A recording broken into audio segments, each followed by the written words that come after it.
Mindology is about inner calm and then inner strength, and calming and empowering. Often I was seeing people about the same issues. It was coming up again: confidence, stress, inner critic, self-belief, self-sabotage. Same themes coming up over and over again.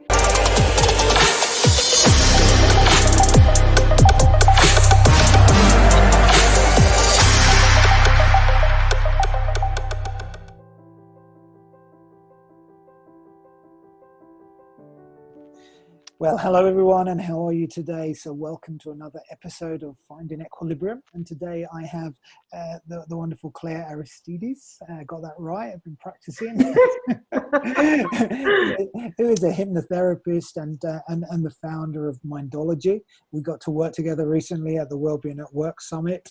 And I know Claire is an Australian, but you've been living in you were living in the UK until relatively recently. So welcome home.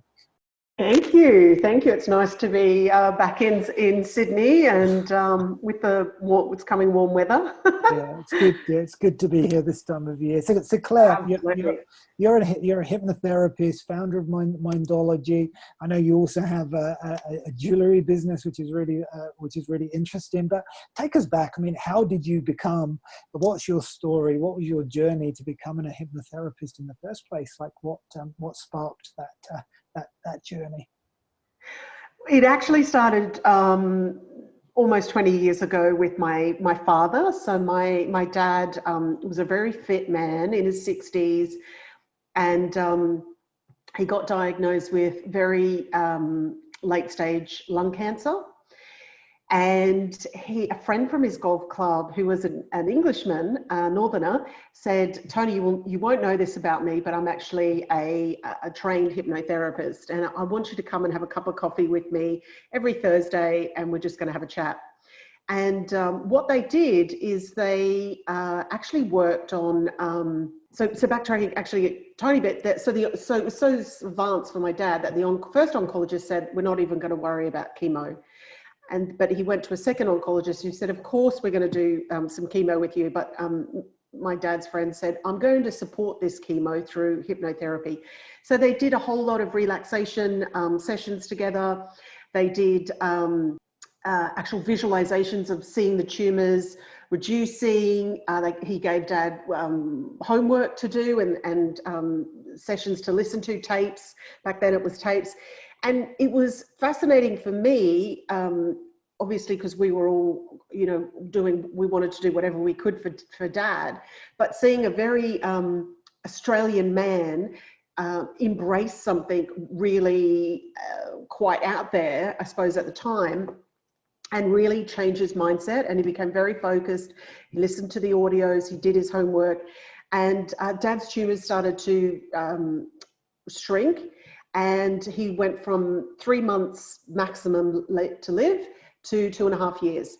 And I always say, I don't want anyone to ever read into this that I'm saying anything against chemo, but what it opened my mind to is this idea of supporting modern medicine with your mindset and training your mind about what you want to feel. So Dad calmed his mind, obviously, with the stress of this death thing, hanging over his head, but also gave him a really tangible therapy to see himself reducing his tumors. So that's a long story short. And then fast forward a whole number of years, and I was burnt out with my jewelry business. I was working crazy hours, obsessed with it. I was neglecting my health. We were trying to do IVF and fertility. And I went back to to see a clinical hypnotherapist, and we just focused on de-stressing me, changing my mindset around my business and my confidence.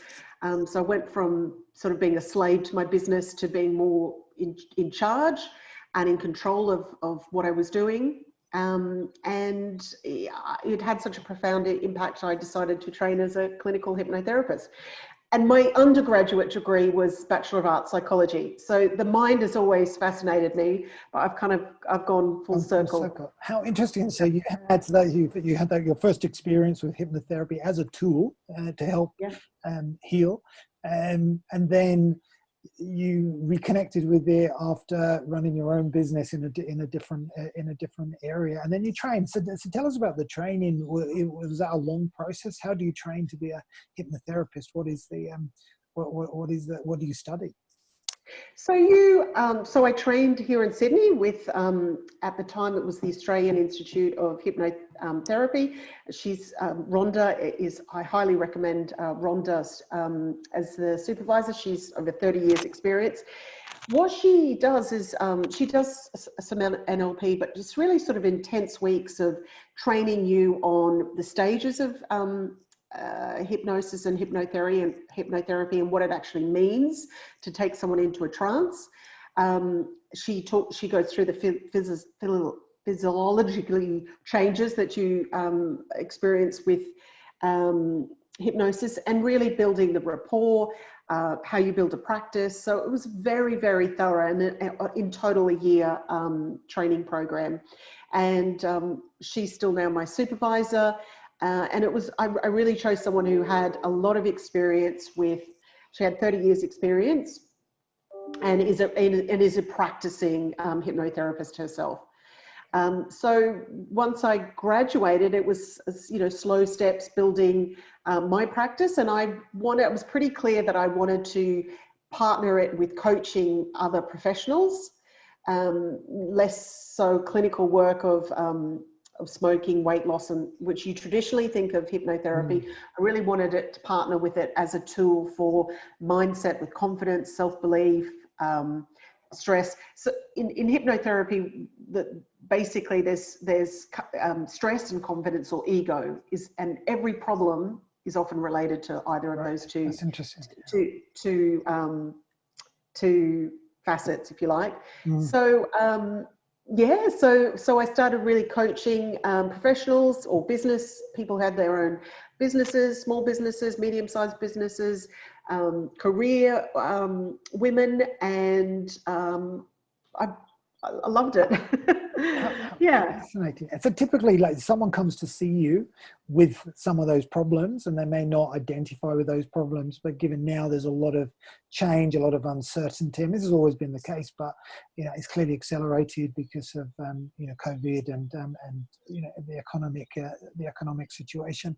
But typically, what would a session with you look like? How's it structured? How's it structured? Yeah. So your first session is always longer because you're gathering a lot of information about the individual and their background. So you want to get some information about what's happening in their world. Because often the first problem that someone comes to you about, there's many other layers of issues underneath it. So you won't cover that. And one thing that, for me, why I've always been drawn to hypnotherapy is that it's very goal-driven. So we are working towards taking that person forward in life, and it's not counselling. It's not going over issues over and over again. We're trying to change someone at an unconscious level. So the first 15 years of our lives, as children, we're basically walking around in a trance, absorbing everything, and that's where all our sort of belief system happens. So what we're trying to do with hypnotherapy is break through down into the unconscious level and change your thinking.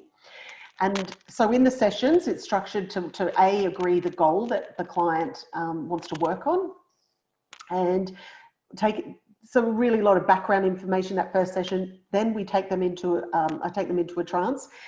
And when I say the word trance, people often get a bit freaked out. But my analogy, for me, it reminds me of entertainment, if you like, because so you've actually already been in a trance.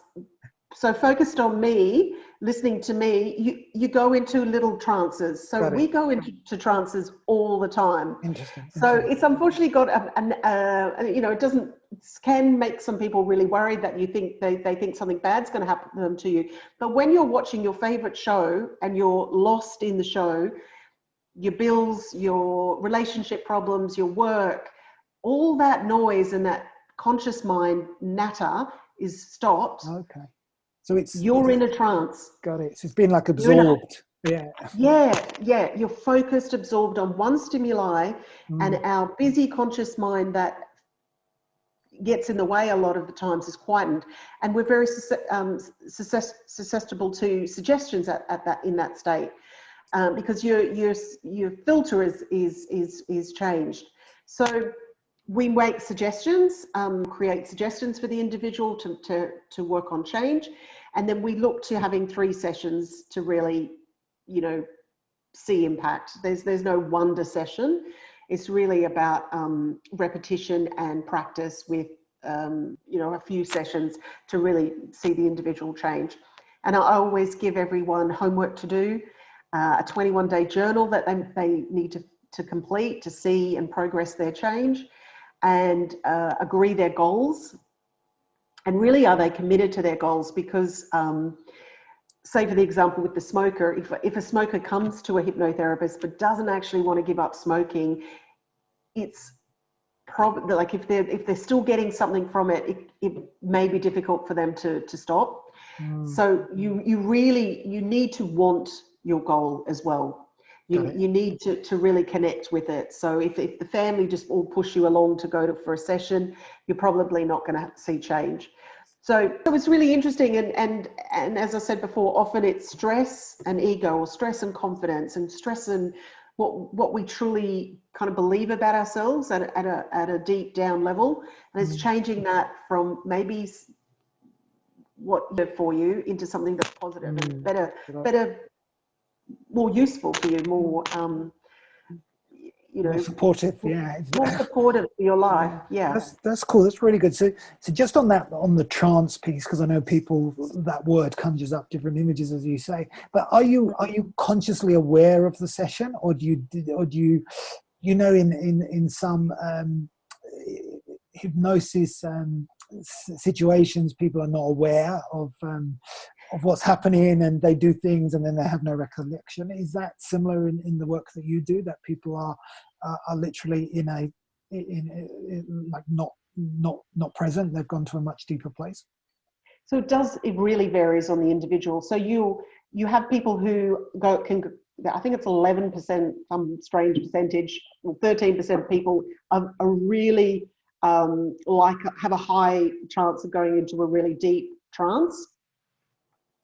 Then you have people who go into light trances, and it doesn't really matter the level of trance you're going into, because it's about quieting the conscious mind to connect and communicate with that unconscious mind. So it doesn't necessarily, it doesn't mean that if I don't go into a deep trance and I can't remember what was said to me, I'm gonna have a better result. And the other thing is, you can come in and out of hearing things or noises outside. Many clients will say to me, I kind of got lost in what you were saying, and then I heard a bird outside, and then I went off on a tangent, and then I came back. And the most common feedback I get is just, wow, I feel like I've had this incredible sleep, like this power nap, and I just feel so recharged. That was beautiful. Wow. So it's unlikely to go into a deep trance, and that doesn't mean it hasn't had impact on you. That's really interesting, really helpful. So talk to me about Mindology. So from that story and that beginning, embracing hypnosis as a tool, and now doing that professionally, first getting that benefit on a personal level, how did it evolve into what it is today, into Mindology? So I'm also really protective of hypnotherapy, because as we said about the trance, can give people, they have certain perceptions of it. So I'm very much like wanting to make hypnotherapy an accessible therapy and destigmatize or demystify it. So Mindology gives me, was really my platform, and often I was seeing people about the same issues. It was coming up again: confidence, stress, inner critic, self-belief, self-sabotage. Same themes coming up over and over again. So Mindology gave me a platform to sort of have all the toolkit or the resources in one place. And I'm really, it's my passion to blend it in the corporate professional world, because I think people are so stressed out and they need, there's a huge space obviously for meditation, but there's also this gap for how do I become more confident in myself so I don't take the negative feedback at work to heart and it breaks me for a week. And that then stresses my body out, for however long. Do you know what I mean? Yeah. So I wanted to really give tools and techniques, and when you connect with your values or what's your why, this makes me really excited, and I love doing it because I love sharing and I love people feeling empowered or feeling calmer, feeling like they're going to make changes for themselves, and that will help with their stress, that will help with their well-being, their relationships, living a happier life. And that's all, essentially what we all want. Yeah, for sure. I mean, we all have different ways. Exactly, different tools to find that what I call equilibrium, but well-being. And the Mindology. So talk to us about what Mindology is and how it and how people can access the tool for themselves. Yeah, so it's an app. So Mindology is a digital platform. So we have online workshops, and we started with 6 core pillars, if you like, of confidence, inner calm, purpose, resilience, leadership, and communication. And built in that is sort of a step-by-step 6 modules to every workshop that takes you from step A to hopefully step Z, where you're feeling like you've learnt new tools and techniques around these areas. You've built a toolkit, your own personal toolkit. Each workshop's supported by a workbook and a journal, so you see yourself changing, and you document your change. And then on the app is the meditative guided visualization, sort of hypno-meditative audios to listen to, repetitive, let it sink down into your unconscious mind, this new way of thinking for yourself. Okay, cool. So you've got workshops that people can participate in, plus the app, which is more the meditation. And do you need to do them in sequence, or can people just do one of those pillars depending on their starting point? Yeah, no. We've designed it so you can dip in and you can do one workshop, and that's supported by audios on the app. So the app is free. The basic level of the app is free, and then if additional content's available, if you do the workshops, which support, so there's audios to support that workshop. So if for confidence, for example, there's specific audios to listen to work on self-belief, imposter syndrome, for example, inner critic, just changing that. There's one session called Pep Talk. There's a session called Self-Belief Bubble. And visualization comes in as a tool so visualization is something that is used a lot in hypnotherapy, because another element of hypnotherapy is we use metaphors. So, which goes back to storytelling. So hypnotherapy also has this storytelling element. And that's why we love movies as individuals, because you get lost in that movie and you follow the story. So we use storytelling a lot to see the individual on their journey of change and let it unfold for them what they need to do. So visualization is used to as a mental imagery or mental training to see how they want to be. So if they want to be more confident, if they want to make presentations and asking for the pay rise, asking for the client, crunching the deal, looking for the investor, talking to the bank, practical ways you can use visualization to build that confidence muscle for yourself, for example. Interesting. And visualization is something that sports people use. It's something surgeons use. It's something musicians use. So they see in their mind exactly what they want. If the sports person, it's the game, the tennis match, or the dive, or the golfing. For the surgeon, it's seeing the surgery in their mind, how it might go. obviously for the musician, playing the music, and there's no reason why you can't do that. Create little goals of your own US Open or your own little championship, you know, around what you want to achieve.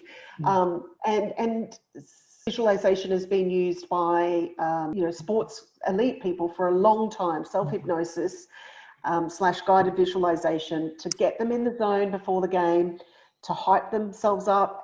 They might even visualize their muscles repairing, you know, connecting that mind-body. My muscle is repairing and healing, sending the right chemicals. I mean, I read this fabulous book, and I'll send you the details, Lawrence, of this neuroscientist, pain management specialist who's now using visualization. So he was just doing drugs for his patients, and then he had an accident himself, and he uses visualization to visualize the brain to send the chemicals to the injured area, the healing chemicals. I'm sorry, that's not the technical term. And he's now incorporated that into his practice, and it's, you know, so it's tying to that mind body. It's incredible. I mean, placebo, I think there's so many examples of the placebo effect where people, I remember reading about one experiment where they literally told one of the participants that there was a burning piece of coal on her arm, and it was really an ice cube, but her body reacted as though it was a burning piece of coal. You know, a blister appeared, and you know, it just shows, I think, the power of the mind to impact the body is only really just being understood. You know, from a stress point of view, what you're saying, if we're feeling in that heightened state of fight and flight the whole time, it's going to have an impact on our body and a long-term impact on our body. Whereas if you can literally be able to manage that yourself, it gives you this kind of inner protection, doesn't it? So because there's so many things externally that you can't control, but what you can control is your mindset. If you learn how to do that. I love this point around visualization. So really, just to bring it back, because the sports people you can imagine visualizing winning, and you're kind of, you know, you're competing. Someone who's like terrified, let's say, of public speaking, let's pick on that one. How would you take someone from that starting point, like, I really have zero confidence, I can't speak in public, you know, I'm just going to collapse and it's just not my thing, to delivering a keynote that is, you know, applauded and successful? Would it literally be visualizing the endpoint, even though it may feel like such a big leap? So they're in anything, I mean, in the sports person analogy, they're still practicing their physical training, so on the field or on the tennis court. So you still need to know your content. You can't visualize and then just do nothing. Do a medical presentation when you're not a doctor or anything. So let's be clear on that. So you want to visualize, it's a stage, a process of breaking down the elements of the presentation for the individual. And with one thing that we do on the app is this concept of future self. So going forward in time, building the ideal picture, and then letting the brain sort of unravel all the little steps that need to get there. So if you're going to make the big presentation, what are all the steps that need to happen to get you there? And really breaking it down for them, rather than I'm just going to get on stage and wow them. I mean, someone who was really petrified of public speaking, it would be a few sessions and the workshops and the app to really break it down for them and take that fear and phobia away. And there's so many techniques with visualization as well. Don't get me started on all of them. But I mean, today I spoke to someone, we did an imposter syndrome masterclass, and someone said, it came up that they can never say no. They always yes, even though they might have too much on their plate already. So we visualized her imagining saying the words of what she would say. So she had to practice over it. So her homework was just practicing over in her head. Thank you so much. That's wonderful. I currently have too much on my plate. Can I come back to you? So her goal was to have 5 different things she practiced in her head, so she wasn't caught off guard saying, okay, yes. And she said yes again. That kind of instant reaction. Yeah. Okay. Yeah. So she practiced it and she got confident. She had to see herself not shriveling up and losing it, giving in. So really breaking it down into small little steps of what you want. And I also talk a lot about role modeling. So you actually seeing what other people do in their presentations. So in the example of someone who's petrified, looking what their body language of someone else does. How do they tell their story? How do they present? So modeling yourself on someone else to give you a visual, because a lot of people also say, well, I'm not very creative. I can't imagine something or visualize something. So creating a vision board, actually seeing it on paper, and it's tangible. It's like, no, that's not what I want, and changing it round. Yeah, being inspired by other people. Yeah. Yeah. Yeah, no, that's really cool. There's so much that we can talk about visualization, because it's such an important tool that we can all embrace, particularly when we're in a situation where, you know, we might be feeling that things are not going to plan. You know, a lot of people right now, their lives have been disrupted, and we're in this point of change.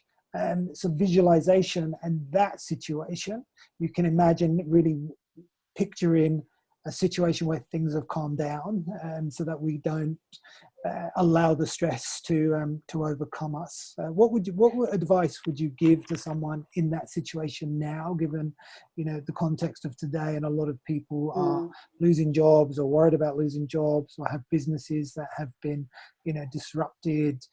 So there's a lot of fear around at the moment, whether it's about health or economic uncertainty, political uncertainty. I'd love your guidance. So obviously, I think the main thing is, you know, in for someone who's worried, you know, about losing their job, or they're worried about their finances, for example. With your house, for example, you don't leave the rubbish in your house for weeks and days. You take it out and you dispose of it.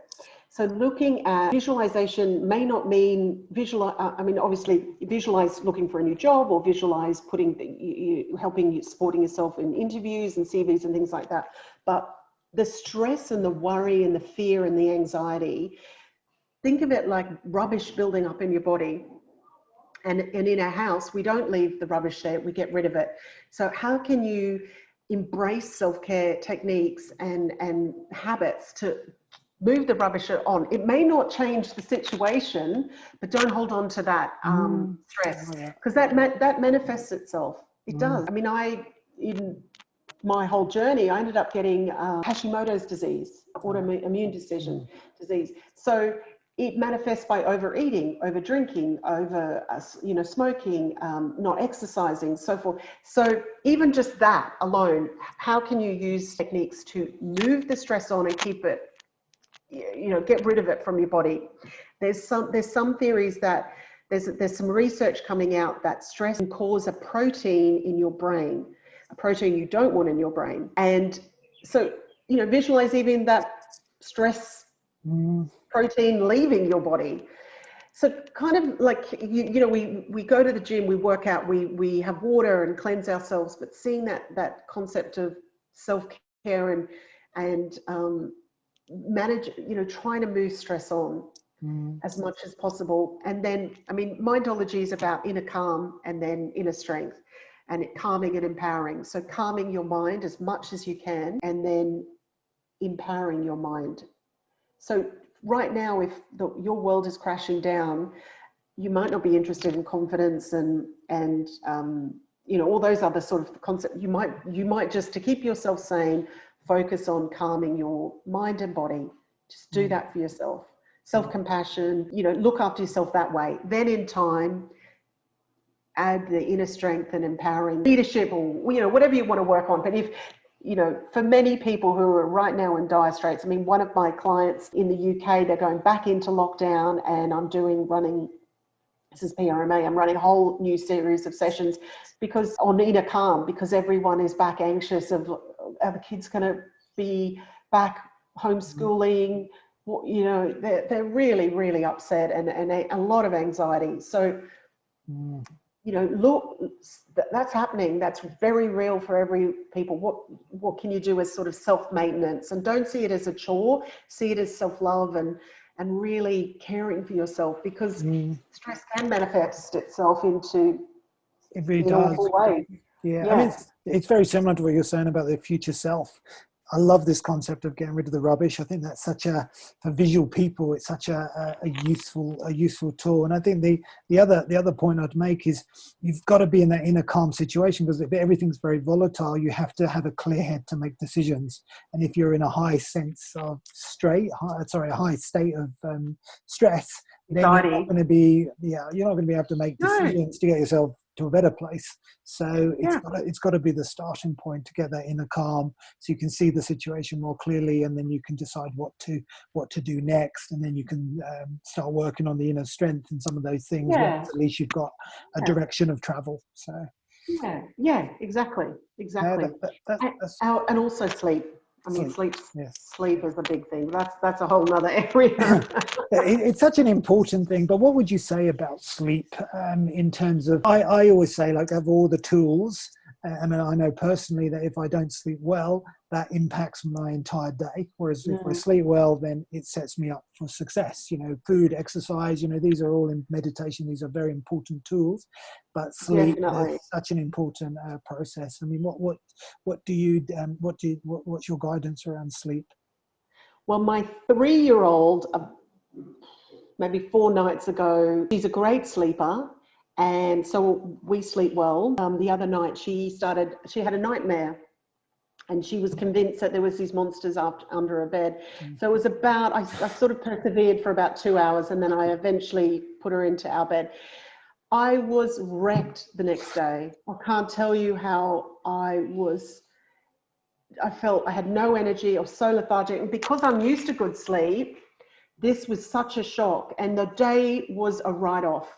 Like, I couldn't function. And it really brought home to me how sleep is important. So I think there's a lot of, we did a poll about with our users on what sort of were sleep issues. And there seemed to be either I couldn't get to sleep, a partner kept me awake, or they'd wake up at 2 or 3 in the morning, tossing, turning, like everyone's nodded off to sleep and then, you know, woken up.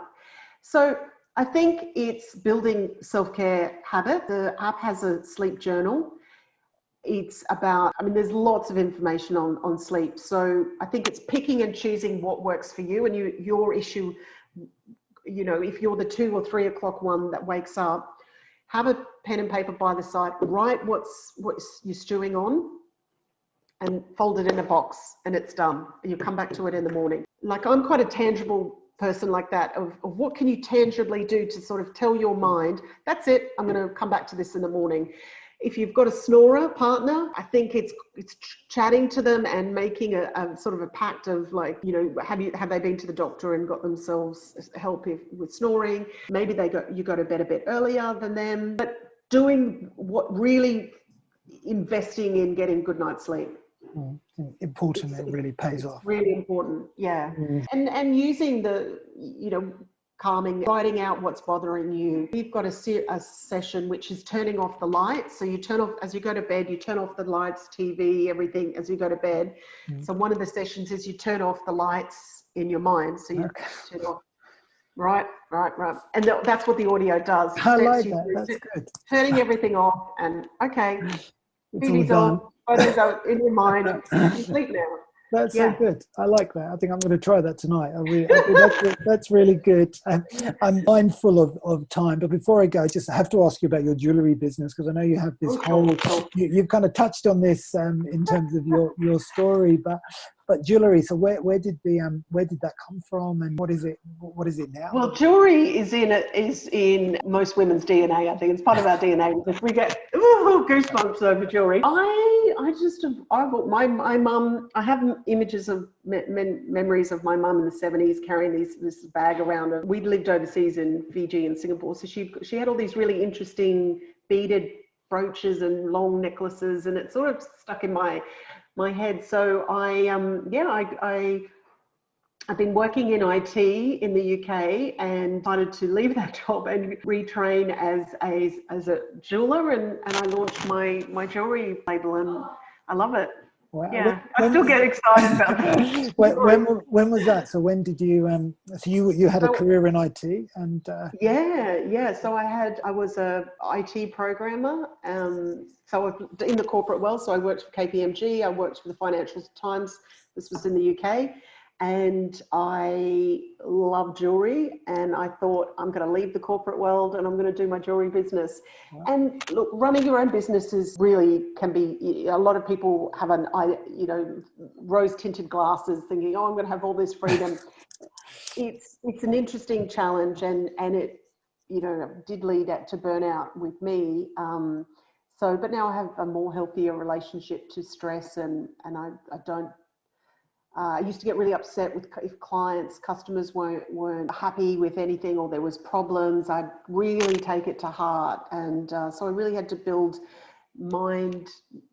This is what I worked with the clinical hypnotherapist to get stronger in my mindset, to not let stress affect my body, to become more confident with my staff and delegating. So I was never delegating things. I was running this business and trying to do it all, but had staff and, crazy things. So the jewelry's, it's a beautiful brand. It's really, I've got a really soft spot for my jewelry, and I still love being creative. I'm a creative at heart, I think. Yeah, it's amazing. It's like so many skills, like programming. Programming's a long time ago now. Don't ask me. And look, when I say programming, do you remember Lotus Notes? Yeah, of course. Yeah, I remember. So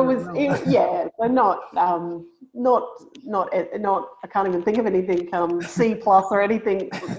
Sure. Anyway, I shouldn't downplay myself, but yes, I used to write code. For Lotus Notes. Interesting. And our jewellery. How do you fit it all in? It's my last question, because it feels like you've got, you've got your own methodology and toolkit, your well-being toolkit, running a jewellery label, running the Mindology business, dealing with workshops, dealing with individual clients. It feels like a lot. How do you maintain your equilibrium so that you don't, get the burnout that you've experienced in the past? Yeah, I'm definitely not going down that route ever again.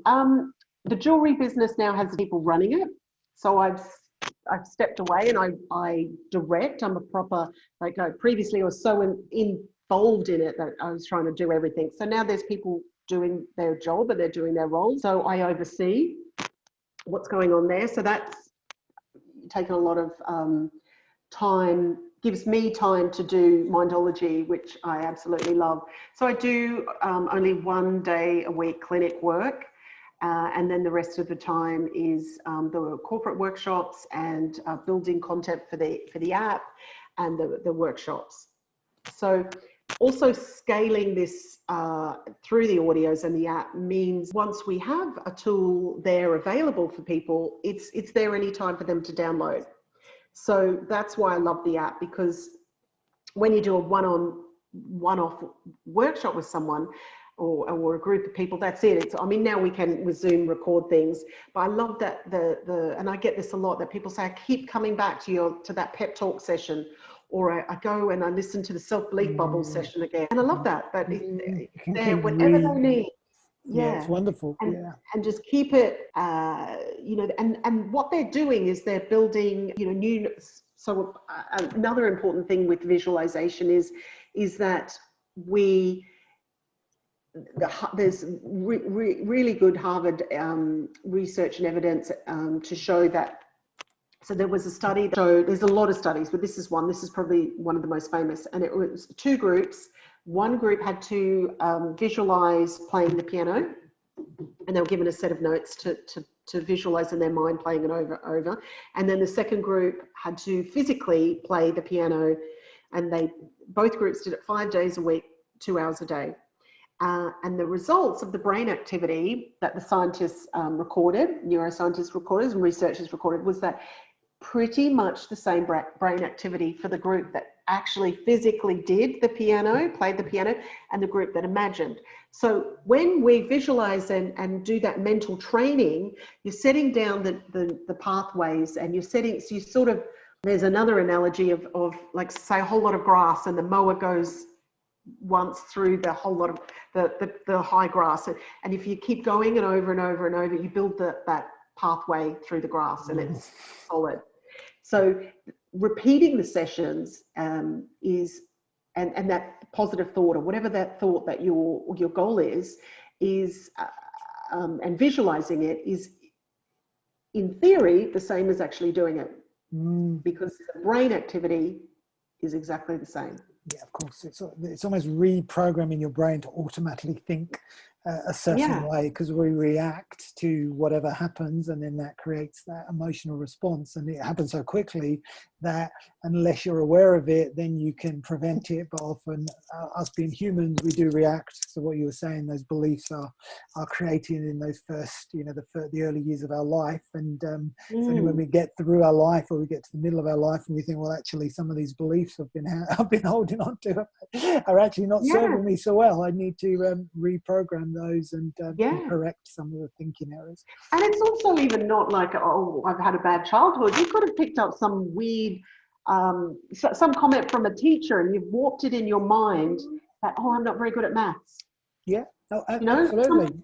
Something really offhand from someone. Absolutely. And that gets lodged in, and you could be great at maths. You can become great at maths. It's that kind of self-belief, and I think there's a lot about food as well, like in the work I do, because we hold on to some of those kind of memories around food and advertising that has taught us that, Haagen-Dazs is going to make us feel better, for example. So we can easily be led down that route, which reminds us of the past, but is not necessarily going to serve us in the present. So there's a lot of that messaging that's very, very powerful, particularly when we're in that trance state, if you like, watching this advertising when we're young, and it goes right into our belief system. There is something that's that I think American advertisers many years ago actually got psychologists in to make, because that's the power of advertising.